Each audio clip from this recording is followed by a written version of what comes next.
What Citizens Climate Lobby does is we work with groups of citizen volunteers. We train them to work in small teams and become skilled policy advisors for their own legislators. Generally, we bring them a carbon pricing strategy. Our plan is called Carbon Fee and Dividend. You have a carbon price that starts low, it's assessed at the source, and it rises steadily every year by $10 per ton.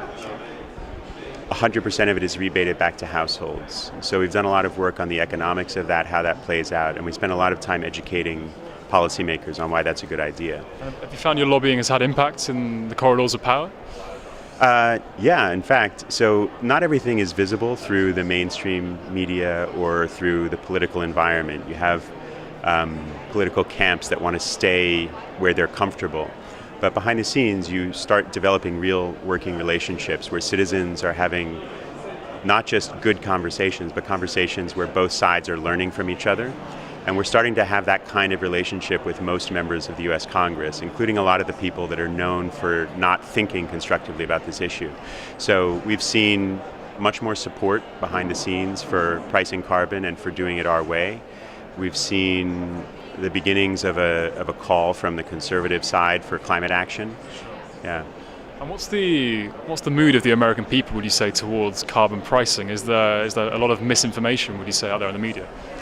Yeah, I mean, I think in some ways, yes. In the general culture, there's not a lot of knowledge about it.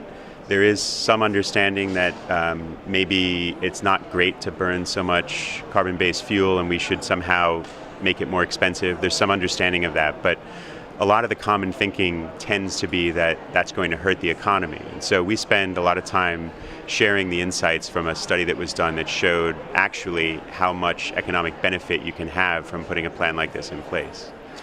Yeah. And if we just look ahead to next year, I think, when there's a chance we could have a Republican president, looking at the field of challenges from some that are outright climate skeptics or climate deniers to ones that are certainly hawkish on the climate, how does that affect how you guys cut through to Capitol Hill?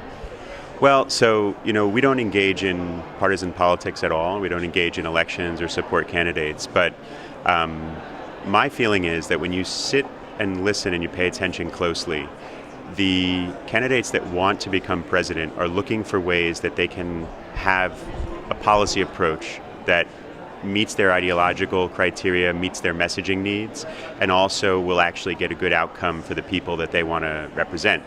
And so I'm seeing some movement in the direction of climate action from presidential candidates who in the past had maybe wavered or even denied the existence of the problem.